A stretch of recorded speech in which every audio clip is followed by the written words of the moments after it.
Greetings and felicitations, my minions. I am your evil doctor. Today I'm continuing my Golden Age subscriber special catch-up with my 5 subscribers milestone, which I achieved on May 25th, 2020. With this series, I will be looking at Golden Age comics from Marvel Comics' predecessor, Timely. But I won't be looking at key issues. I will be looking at all the issues in publication order. This will give us a chance to see how Marvel's foundation formed and evolved. So now we look at Marvel Mystery Comics number 2, which was published on October 13th, 1939. And right away on the cover we see a newish name and masthead. Now, apparently Martin Goodman so hated how the first issue turned out in terms of production quality that he canceled the book right away. However, because the sales were so strong, despite the poor quality control, Goodman immediately restarted the series with a name that I believe was designed to cash in with the popularity of pulp detective stories and to tie in with his pulp sci-fi magazine, Marvel Science Stories, which becomes a more obvious tie-in with the next issue. Now, the cover itself has a lot to unpack. It was drawn by a Charles J. and another Armenian name that I'm probably going to butcher, Mazoujian. Now, this cover features the Angel going up against a bunch of bombers destroying a city below. It was a month before that the Soviets and Nazi Germany jointly invaded Poland, giving the cover a sense of topicality. At this point in time, though, they were still using fictional stand-ins for the Nazis, which is why we see this wrench symbol on the tail of the plane instead of the swastika. Also, if you look closely at the face of the Angel, you notice that he doesn't look quite right. He's missing his trademark Errol Flynn mustache. Now, this isn't the fault of the artist. In the original drawing, Mazoujian gave the character the same features that Paul Gustafson originally drew, but for some reason they were altered for the final cover. Speculation in the Marvel Masterworks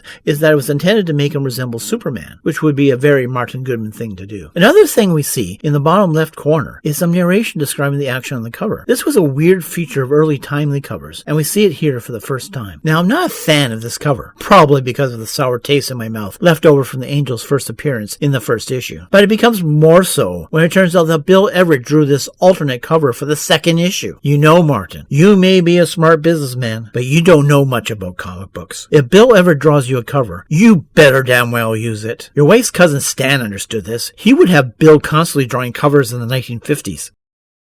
Don't you be walking away from me. Anyway, we open up the book and we immediately start with the first feature, the Human Torch. This time with a full splash page. We get a montage of the events from the first issue, told from the perspective of Professor Horton, or more accurately from the annals of the late Professor Horton. The professor gets killed off before the second story even starts. In the first panel on the next page, we meet a random woman that's reading a newspaper that we can assume contains the same article that we were reading on the splash page, and that apparently Horton's house was burned down by the torch, killing the professor in the process. Now, we know that's not what happened. The torch burned a hole in the roof and never looked back, and this was reiterated on the splash page. While it is possible that the hole that the torch burned through ignited the house, why would the professor, instead of escaping the burning building, take the time to write in his journal about the events of the torch's departure, including whining about being misunderstood by the torch, and embellishing the exit speech with extra flowery wording? It's all very suspicious.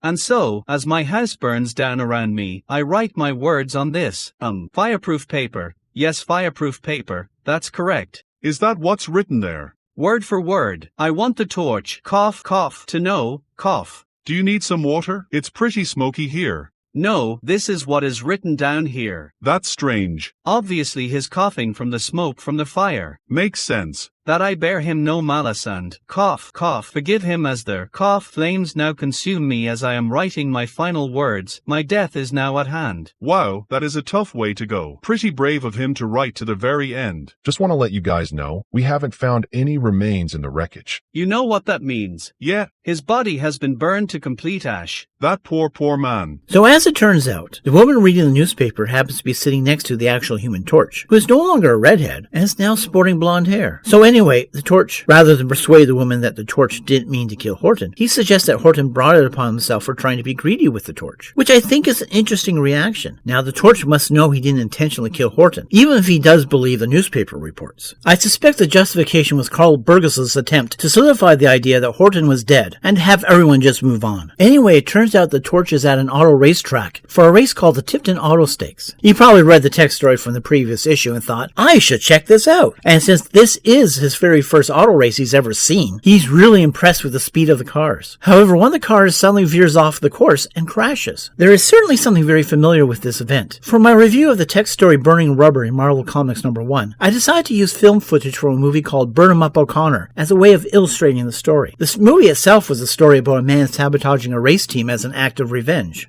There was at least one scene of a car veering off the course in the same exact manner. The movie was released in January earlier in 1939, so I suspect it was a heavy influence on Burgos for this story. Anyway, the torch flames on and tries to rescue the driver, but is too late. Suddenly, 2 more cars start to burn, and the torch immediately realizes that someone is doing this intentionally. We then see a plane diving on more race cars, causing them to catch fire. How does nobody see this? Apparently, the torch is the only one that sees this plane. A man by the name of Ross, who is apparently the winner of the race, I guess by default as the lone survivor, runs over to the torch and accuses him of burning the other cars. The torch immediately points out that the plane flying around the track was responsible, but the police officer there doesn't believe him because, as I said before, apparently nobody else seems to see this plane. So anyway, the police officer places the torch under arrest for murder. The torch flames off, and the police officer places handcuffs on him, only for the officer to burn his hands, and for the torch to melt the cuffs. Apparently the torch does this not only as a show of power, but that of innocence, since he allows himself to be taken into custody, which would not happen if the torch was truly guilty of the crime he is accused of. So the torch is placed in a cell with another man by the name of Johnson, who, by the most amazing of coincidences, happens to be someone that used to work for Blackie Ross, the man that won the race and accused the torch of burning the other cars. Johnson tells the torch that Blackie uses a plane to shoot incendiary bullets into the other cars, and Ross becomes the easy winner. So this has been going on for some time? If this has been going on for some time, why do they think the torch is suddenly responsible for it? And how does nobody see the plane? If you have a plane shooting cars on a racetrack, people are going to notice. And if for some reason everyone is just ignoring the plane, pretending it doesn't exist, at the very least, race officials will stop the race if cars are suddenly bursting in flame and killing the drivers. No driver would want to race in these circumstances, and certainly if there was only one guy winning all these races, somebody would find it suspicious. Nobody looking at this would be thinking, oh, this is perfectly normal. 3 pages in, and I feel like I'm losing my will to live. And I've got, dear God, 13 more pages to go. It's never a good sign when you're counting the number of pages left in a story, and that having an android that can burst into flame is the least weird thing about it. So anyway, now that the torch has a name behind the killings, he decides to bust out of jail, showing the police chief from the first issue was right. The torch melts the bars, burns through doors, and races out of the station, uses a fireball on one police car and leaps over the rest, making good his escape. Days later, while he's still a fugitive, he sees a poster for something called the Anita Classic, presumably another auto race. He decides to check it out as a lead to Blackie Ross. He climbs a tree to watch the race, and he sees the same plane diving onto the track that once again nobody else sees. Anyway, the torch flames on, leaps at the plane, and melts the motor, forcing the burning aircraft down to the inner field. A pilot flees the plane, but the torch stops him with some well-placed fireballs, making the frightened pilot willing to confess. Just then, the burning plane explodes, and the pilot recants his confession because now there's no evidence. The plane just exploded. It didn't disintegrate into subatomic particles. The evidence is still there. It's just in pieces. Anyway, the fire department shows up because someone finally knows there was a plane there. Now that's on fire, and the torch at that moment decides to take off. Later, the torch decides to go to a hotel that's a popular hangout for racing car drivers. Just go with it, to see if he can find new clues to where Blackie Ross is. A member of Ross's gang with the color-themed name of Red recognizes the torch and tells Blackie about it. Blackie wonders how to deal with the torch when his girl speaks up and says that she has a plan. Now, even though it doesn't mention it, I think this is the same woman that we first meet talking to the torch at the beginning of the story. Anyway, she finds the torch and starts crying, saying that her brother was killed at the race today, and she's certain that Ross was responsible. The torch asks where he can find him, and she tells him and says she can take him there. So they reach the garage, and the torch opens some rolled doors and probably falls into a vat of water. Oh, and we find out that Blackie's girl is named Lola. With the torch trapped in the water vat, he gets loaded into a truck and taken to a mine. There he is loaded onto a mine cart, where he is sent careening through the mine on a track until he reaches the end and is promptly dumped into a pit of hot lime. One of those things I like about old stories is how they casually drop concepts like boiling lime pit with the expectation that everybody reading this will instantly know what it means. Of course, there's no way for writers back then to know that some 85 years later, it would be a foreign concept to new readers. Apparently, this was a process back then of burning limestone in order to reduce it to quicklime, which is an important component of mortar. Anyway, Blackie and Lola assume the torch is now dead, though Blackie hears what he thinks is laughter coming from the pit. So Blackie and Lola leave to go to some place called Austin City for the Birmingham Handicaps. Oh, I get it now. All the auto races in the story story are named after horse races. Burgos is probably more familiar with horse racing than auto racing, so he's pulling from that knowledge for the story. Anyway, the next day, the locals investigate the lime pit and discover flaming footprints leading out of the pit. We then see the Torch in overalls looking at a newspaper, looking for a race that Blackie might be interested in, and sees the Austin City race that Blackie and Lola were talking about, and assumes, correctly, that it is where they would be since there is a $20,000 stake involved. So the Torch speeds off. Apparently he still hasn't quite got the hang of flying, so he just runs as fast as he can while flaming and leaping over obstacles. He manages to make it to the race just as it starts, and chases down Blackie, forcing him off the race course. Blackie's crew open fire on the Torch to draw him away, and the Torch chases them to the stands, and inadvertently starts a fire. It is here we get a demonstration of a new power, the ability to extinguish flames. But he does it in an incredibly weird way. He lets out what I presume to be a Tarzan yell to get the flames to die out, and then exclaims that the flames know their master's voice. Fire is not a living thing. It's a result of gas being heated to such a degree that it glows. But I suppose Burgos had trouble expressing the idea of mental control over flame, so he went an easier, if somewhat odd route in order to explain it. While this happens, Blackie and his gang escape in their car, and the Torch takes off in pursuit of them. The gang makes it to a steel mill, where Blackie orders his men to quickly don asbestos suits and grab fire hoses. Kind of weird that it appears that nobody actually works at this steel mill. I guess it's one of those steel mills where you can just walk in and make your own. Anyway, once the Torch shows up, the gang open up with the fire hoses and use the high pressure spray to force the Torch into another cart, where Blackie then dumps molten steel on top of him. Blackie and the gang take a moment to enjoy their apparent victory, believing the Torch to be dead, which makes sense. While the heat from the molten steel would have no effect on the Torch, the sheer weight of it should be enough to crush his android body. But obviously that's not going to be the case, and a couple of panels later we're proven right as the Torch explodes out of his steel tomb. However, some of the molten steel still clung to him, causing him to crash to the floor, allowing Blackie and his gang a chance to escape. The Torch uses a fireball to slow down their escape, and here we see something that we never see in comics: asbestos suits with a limit. When facing fiery enemies in comic books, asbestos is often portrayed as the impervious counter to fire powers. This Human Torch has the Asbestos Lady as a recurring villain, and the Johnny Storm Human Torch had the Asbestos Man as a one-time foil. But the reality is, asbestos, while highly fire-resistant, has its limits. The crystalline nature of asbestos is what makes it a poor conductor of heat, but it does have a top-end melting point of 1040 degrees Celsius, or about 1900 degrees Fahrenheit, which both Golden and Silver Age torches can easily exceed. So with the Torch temporarily stopping the escaping men, he launches a fireball at one of the men, shattering his glass protective visor and blinding him. However, the intense heat that the Torch is now emitting causes a nearby wall to collapse, giving Blackie and his remaining men a route to escape. The Torch tries to go after them, but a smoke screen from their getaway car is able to keep the Torch from seeing which way they went. As the Torch ponders his next move, a police car shows up with Johnson, the man that shared his cell with the Torch. Turns out Johnson is actually an undercover agent, and what I thought was an incredible coincidence turns out to be an intentional act, no doubt trying to see what role the Torch was playing in all this. Anyway, it seems the authorities have been investigating Blackie all along, though it doesn't explain why nobody stopped the death plane from killing the race car drivers. Johnson figures Blackie is heading to the airport, so he and the Torch take off in that direction. The Torch complains the car is going too slow at 110 miles per hour, so he takes off and races to the airport. Once there, he asks about Blackie and is shown a plane that is just taking off. The Torch complains he can't reach the plane, so it's absolutely clear he hasn't quite mastered flying yet. He can just leap long distances just like early Superman. So instead, he hurls a fireball at the propeller, disabling it and forcing the plane to land. 3 people get out of the plane: the pilot, Lola, and some random henchmen, but no Blackie. The Torch corrals the 3 and threatens the pilot to tell him where's Blackie, and then punches him with a fiery fist when he refuses to answer. Just then, Blackie suddenly shows up in a car. Now, I'm not sure if the plane has simply taken off without Blackie, or if it was a diversion to allow Blackie a chance to escape in another direction. Either way, he's now determined to run down the Torch. As he tries this, the Torch starts dismantling the car before finally digging a ditch that causes Blackie's car to go airborne before crashing into a heap and bursting into flame. Blackie is trapped by the steering wheel, and he can't get out of the vehicle. The Torch offers to help him in exchange for a confession, which Blackie agrees to. So the Torch climbs in and burns away the steering wheel while telling Blackie he's still wearing the asbestos suit, which doesn't exactly help his uncovered head, which is still pretty flammable. Anyway, after the rescue, Blackie writes out his confession and hands it to the Torch just as the police arrive. The Torch in turn hands it over to a police commissioner that was apparently prosecuting him, who accepts it and says it's in perfect order, despite the fact that it's inadmissible in court due to it being made under duress. Commissioner starts to apologize to the Torch, but he's already left, leaving only burning footprints behind. So that was the second appearance of the Human Torch, in a less than stellar story. The first 3 pages were just ludicrous, with the whole concept of the death plane attacking race car drivers. Once the plane itself was removed from the plot, the story actually got better, as it became a cat and mouse game between Blackie Ross and the Torch. Despite huge problems with the story, the Human Torch was still the best thing about the story, though I may be a little biased being a Human Torch fanboy and all. The art continues to be meh. I've always found Carl Burgo's art to be average at best, and I think the only reason he's even remembered is due to his creation of the Human Torch. Oh, and that weird Captain Marvel android character he created for MF Enterprises. So next we move on to the Angel, where I'm sure I won't at all rage about the character. So the story opens right there in the title banner, as the SS Oregon docks at a port in Hong Kong, which for some reason Paul Gustafson thinks is written as one word. We are introduced to one passenger, a Jane Freeman, whose last name is apparently of Persian origin, who works for the Smithsonian Institute and is looking at doing a report on the lost temple of Eleno. She notices a scruffy-looking character looking at her, that then disappears as she walks down the gangplank. She asks a porter to take her bags to the International Hotel. As she gets into a rickshaw, as they pull away, a man in another rickshaw starts to follow. You know what? I'm not going to do this. I don't care if this spoils this, but this is the Angel, and the very first panel he appears in, he's already being a dick to his rickshaw driver as he threatens to throw him in the river if he doesn't keep up with Jane's rickshaw. You know what a rickshaw is, Angel? It's a cart pulled by a man. You can get out and walk yourself and not lose them, you self-important jackass. Anyway, the scruffy man suddenly leaps out and attacks Jane's rickshaw, while the Angel berates his rickshaw driver to go faster. How about you get out of the damn cart and run yourself? You're supposed to be the superhero here, you pompous blowhard. So, just as the scruffy man is about to stab Jane, the Angel finally does something on his own and punches the attacker and knocks him into the water, which is beginning to sound like this was on his bucket list of things to do while in Hong Kong. But at least he's no longer killing them. He goes back to help Jane and finds another man trying to help her. He recognizes the man despite his disguise, and the man is all too insistent on helping Jane and taking her to her motel room. The Angel remains cordial, so he takes the course of action of writing a note to Jane, warning her before handing her purse back to her. After they depart, the Angel muses about the curse of the Eleno map might be just a means to acquire his treasures. Meanwhile, as the man takes Jane back to the hotel, Jane reads the note, and as Jane is dropped off, the man gives her his card and offers to help her around the city. As this is going on, the Angel switches into his angel costume, and then he finds the scruffy man climbing out of the water, and we discover why he left him alive. He wanted the man to lead him to whomever he worked for. In case you're wondering why Hong Kong looks like the way it does in this story, this takes place long before it became a city of glass towers and men in business suits, before the Japanese invasion, and when the country of China was still a republic. At this time, it was an important British trading port, and its development as a city was just beginning. Anyway, the scruffy man goes to a rundown building, where more men like him are waiting. One asks if he got the map, and the first man tells him of the interference he faced. But before the conversation could go any further, the Angel enters and starts speeding up the group. Meanwhile, Jane ponders about the curse of the map to the treasures of the Temple of Eleno, and how everyone else who sought them had met their demise, and how she almost met hers today. However, she decides to contact the American consul and find the best way to Tibet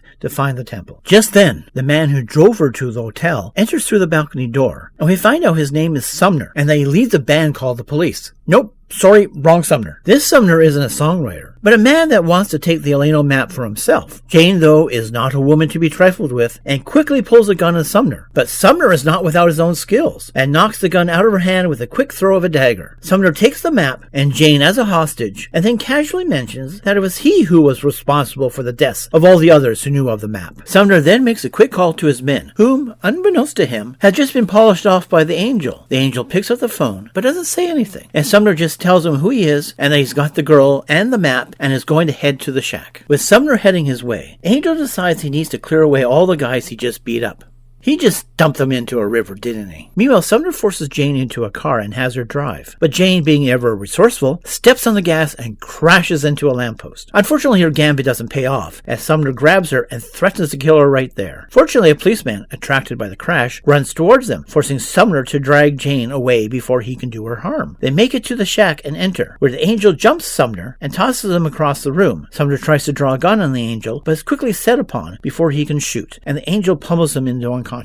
Angel retrieves the map and gives it to Jane and tells her that it's safe to travel to Tibet. Next we get, oh dear lord, a massive exposition dump. It's practically its own text story. Well, if I can wade through a text story, I can wade through this. Anyway, apparently Sumner's real name is Li Long, and he was part of an expedition to seek out the Temple of Eleno, headed by a Dr. Landon. Landon found a map to its treasures and decided to keep it to himself for fear the treasures would get looted. Li Long started a rumor about a curse on the map and started bumping off the other members of the expedition. expedition, but not before Landon was able to send the map to the Smithsonian for safekeeping. Li Long decided to disappear, stay in China, and take on the pseudonym of Sumner because he was a big fan of the police, or more likely because it was 1939, to hide his true identity while waiting for the map to return to Hong Kong. Or so the Angel guessed, though I suspect he means that he guessed that Li Long was still alive and angling for the map, though how he found out about the whole story is anybody's guess. So the story ends with Angel telling Jane to have the police give Sumner a shave and a haircut, which now seems kind of funny with the sting jokes I was making earlier. So that was the second appearance of the Angel, and I must say this was a pretty solid story, better than his first appearance, and certainly better than the Human Torch story in this issue. The only real flaws was that it was a little light on plot, and was padded out with extended fight scenes with the Angel, and it had the exposition dump in the end. The Angel continues to be a horrible character though, especially at the beginning where he was acting like a complete jerk. I had hoped when I saw the Angel in his civilian clothes, we were finally going to get a name and perhaps some clues to his origin. But nope, in many ways this was the opposite of the Torch story, where we had a good character in a bad story, while here we have a bad character in a good story. On the other side of the equation, Paul Gustafson continues to kill it with his art. His depiction of Hong Kong was fantastic, and when he uses larger panels, his work really shines.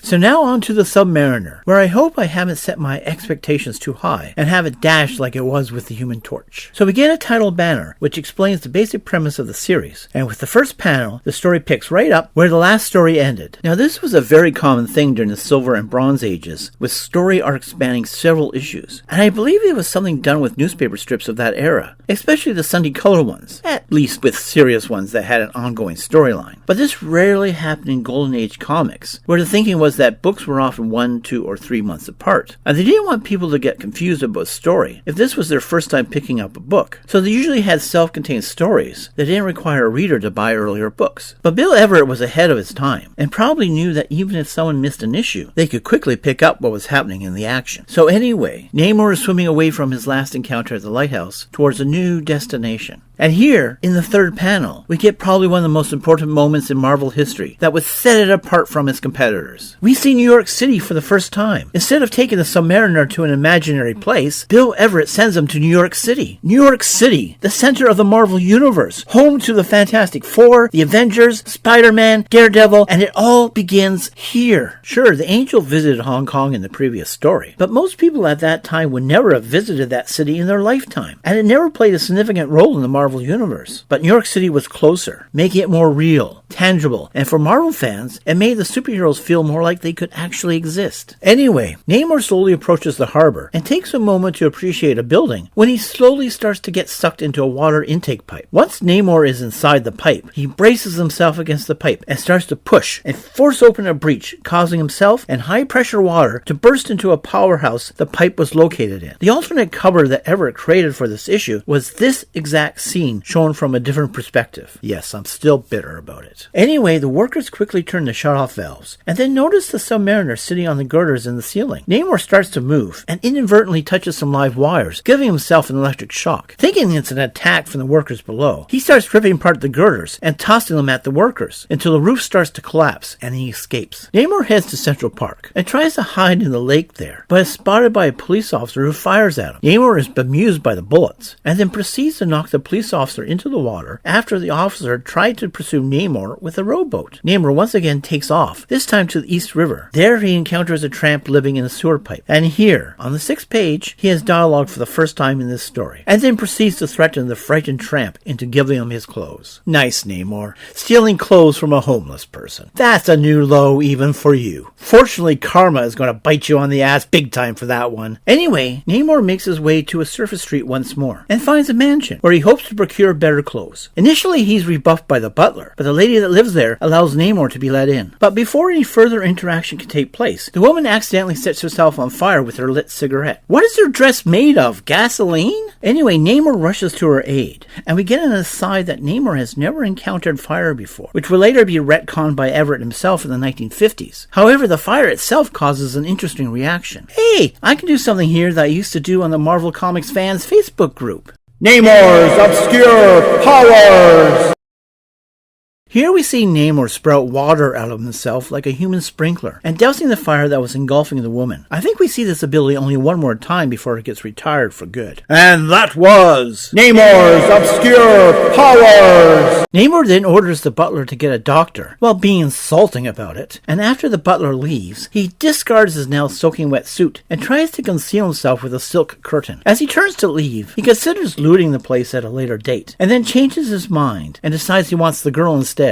Horny teenager. Anyway, he spies ambulance attendants taking away the injured girl, and doing his best Superman impression, leaps onto the speeding ambulance in order to stay close to the woman. While the medical staff try to take care of the injured woman, Namor bursts in, attacks them, and ties them up. Namor picks up the now bandaged woman and carries her off, saying that she will help his crusade. The next panel, he's off flying, and has noted that he's unaware that humans can't breathe underwater. Really, Namor? What's the plan here? Living underwater happily ever after, with this injured woman making little baby Namors? In the next panel, Namor is spotted flying over New York, and he curses himself for being spotted while calling everyone below imbeciles. I don't think somebody who thinks humans can breathe underwater should be calling other people imbeciles there, fish face. Don't you walk away from me! So Namor flies off to the battery as the police close in on him. The police open fire, but it turns out he's bulletproof and their bullets just bounce off of him. The police fall back, and Namor does another Superman thing and picks up a green car and throws it at the police, killing many of them, which is not a very Superman thing to do. In fact, it's very much not a Superman thing to do. Namor picks up the still unconscious girl and dives into the water while two of the surviving policemen spring back into action. One chooses to sacrifice himself confronting Namor, while the other rescues the woman and brings her back to shore, saving her life. Namor disappears, leaving only a few bubbles on the surface to mark where he's been. So another brilliant story from Bill Everett. I can't fanboy enough about this series. It's just well written and well drawn from start to finish. I make fun of Namor throughout, but he's such a great character, and he was at his villainous worst here, but you still got to see the tiniest glimmer of humanity in him. Bill Everett was just so far ahead of his time in so many respects. Larger panels, shading, ongoing storyline, and having it set in the very real New York. I think Bill Everett's influence on comics and Marvel have never been fully appreciated. So next we move on to the Masked Raider. And I've completely forgotten what happens in this story, so it'll be like reading it for the first time again. So we're introduced to a town of wanted men, ruled over by a man that goes by the name of Hook Tebbs. Named Hook because of a hook he has for a hand. Tebbs asks one of his men, known as Tex, to lead a robbery of a gold bullion train at a place called Prairie City. There is an actual Prairie City in Oregon, but I would be surprised if this is supposed to be that place. Anyway, Tex heads to Prairie City and meets up with one of their men stationed there. Meanwhile, the Masked Raider, whose real name apparently will no longer ever be uttered in his stories, catches wind of stories about Tebb's gang and decides to see if he can infiltrate them. As he goes into a saloon, he quickly catches the eye of Tex, who decides he wants to check out this stranger. Tex goes into a saloon, asking a way too personal question, and promptly gets quick drawn on by the Raider. After a short chat, Tex figures the Raider might make a good recruit and suggests Tebb's little town might be a nice place for him to stay. They then overhear two men talking about a bank robbery at a place called Rodeo. In case you're wondering, there are two towns called Rodeo in the US, one in New Mexico and the other in California. It also seems unlikely that the rodeo in this story is supposed to be either of those. Anyway, Tex asks the Raider about it, who promptly gets defensive. I love how the Raider plays it cool here, acting just suspicious enough to pique the interest of Tex. So as the Raider is about to ride off, Tex openly offers him a place in Tebb's gang, which the Raider immediately accepts. A little too eager there, Masky. But I guess it's page 3, and we do have to move the plot along. Anyway, the Raider is taken to the town, passes by the skeleton of a U.S. Marshal who had tried to infiltrate the gang, and is introduced to Tebbs, who immediately attacks the Raider. The Raider tosses Tebbs and draws on the rest of the gang, who are shocked at his speed. Tebbs is impressed and immediately offers him a spot in his gang. That night, the Raider awakes and sneaks past the sleeping guard. He immediately heads to the Prairie City Sheriff, and we find out he's been working with the sheriff all this time, with the goal of finding where they keep their stash of loot. The Raider returns to the town unnoticed, and the next morning gets into a dust-up with another gang member named Miguel. It is here we find out that the Masked Raider has been given the name of Streak. As Miguel and Tex head off to run an errand, Tebbs shows the Raider around and tells him not to go down a ladder to a storage vault. So, naturally, as soon as Tebbs' back is turned,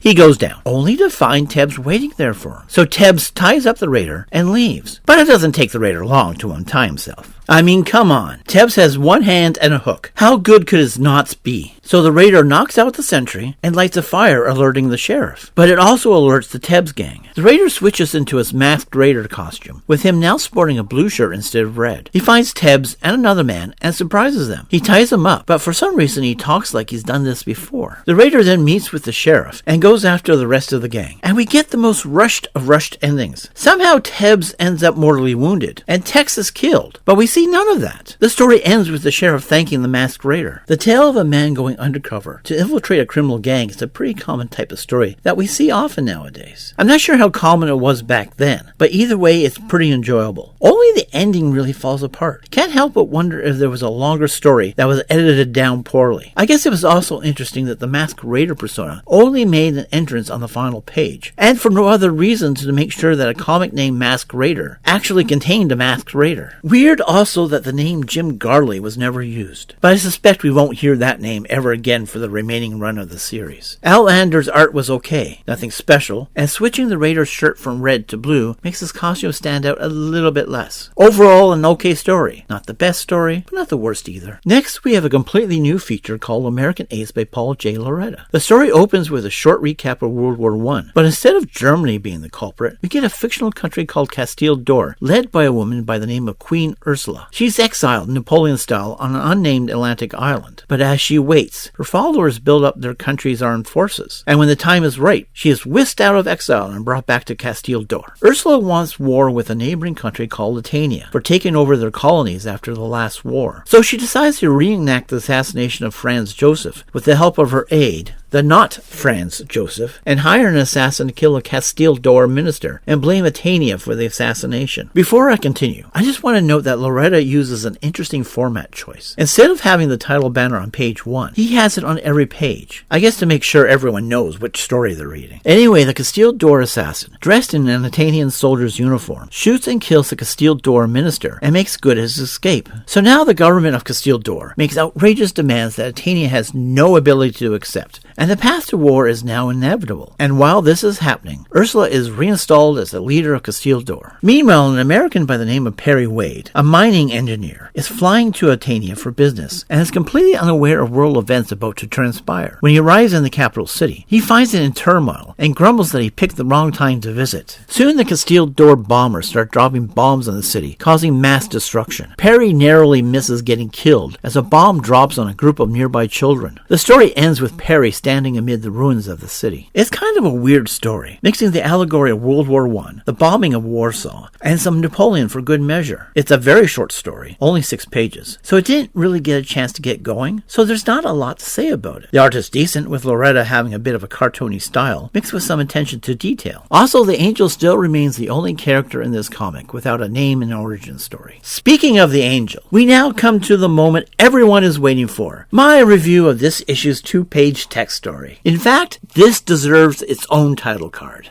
I've read it, so now you have to listen to me talk about it. That is beautiful. It just brings a tear to my eye. Anyway, where was I? Oh yes, the text story. The next story is called Deathbird Squadron by David C. Cook, starring everyone's favorite character, the Angel, said no one ever. It's this story that the cover of this issue depicts, and that artist, Charles J. Mazoujian, is also responsible for the art illustrating the story. In fact, the art makes up the majority of the space on these 2 pages. This is probably the shortest text story we will ever encounter. It's basically a 3/4 page text story, spread over 2 pages. I love the little blurb at the bottom. Giant bombers versus the Angel's love of peace. He's basically the Golden Age version of the Peacemaker. He loves peace so much, he's willing to kill for it. The story is set in Grybo, Poland, which, oh my god, is an actual place in Poland. That's 3 in this book. Anyway, the air raid sirens go off, and people start to run for shelters, leaving the Angel alone on the streets. The bombers start to run across the town, dropping their bombs. Meanwhile, the Angel is climbing to the top of the tallest building in town as one of the bombers dives low. The Angel leaps up and catches one of its wheels. Hey, Torch, I think we found a story dumber than yours. The Angel manages to climb up onto the wing and then proceeds to punch his way through the metal skin and into the plane. Yes, definitely way dumber.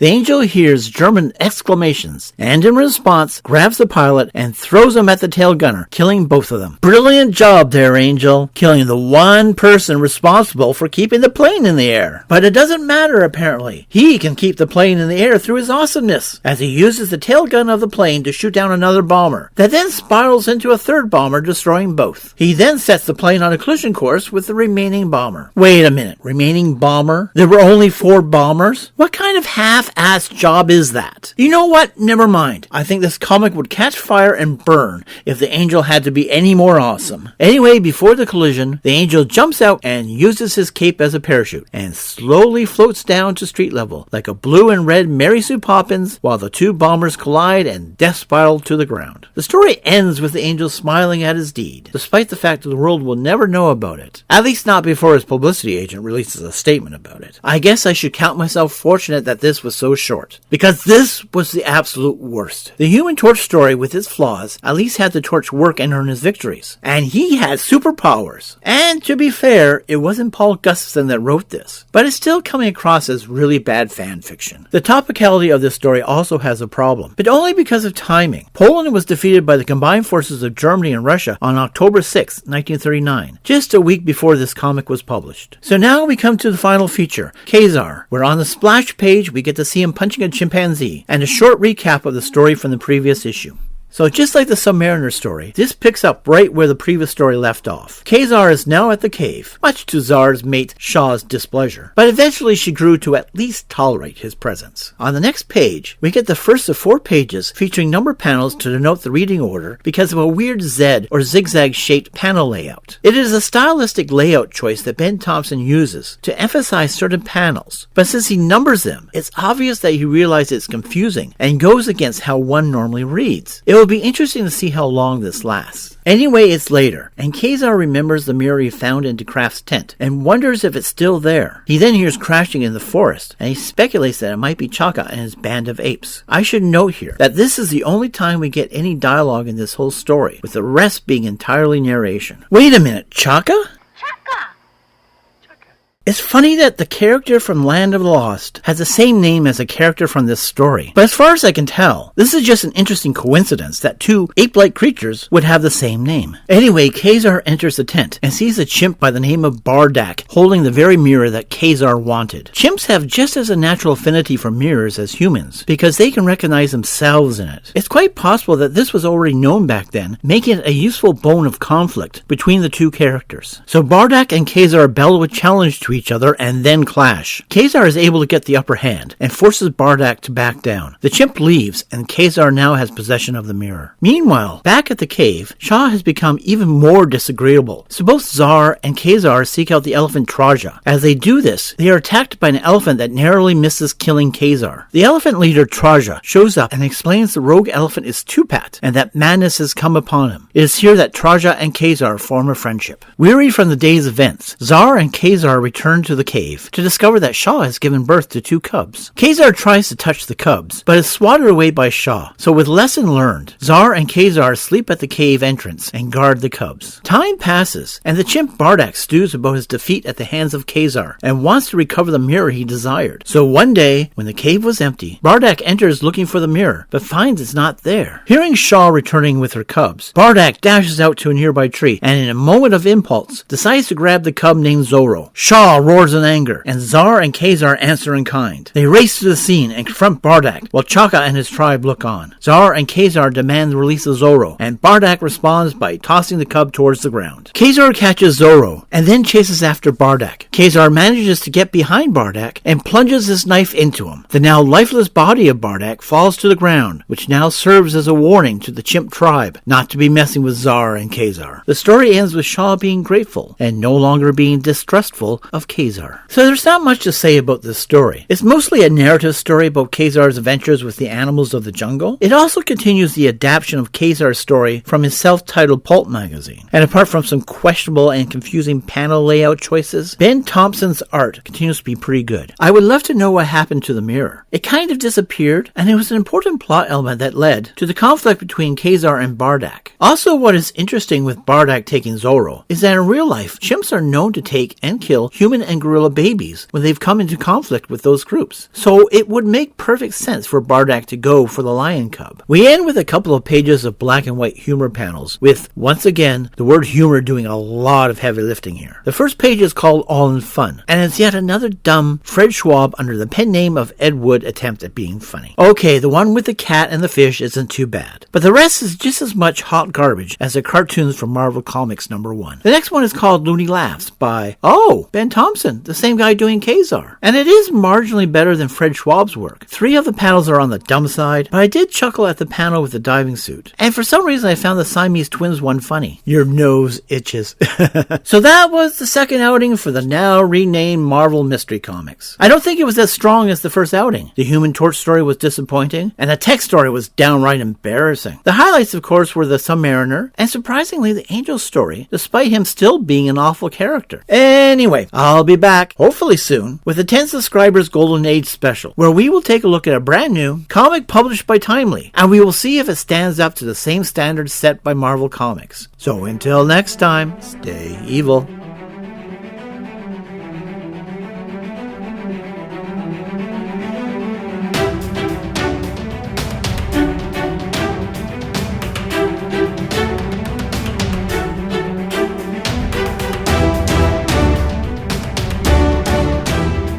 I'm evil. I've read it, so now you have to listen to me talk about it.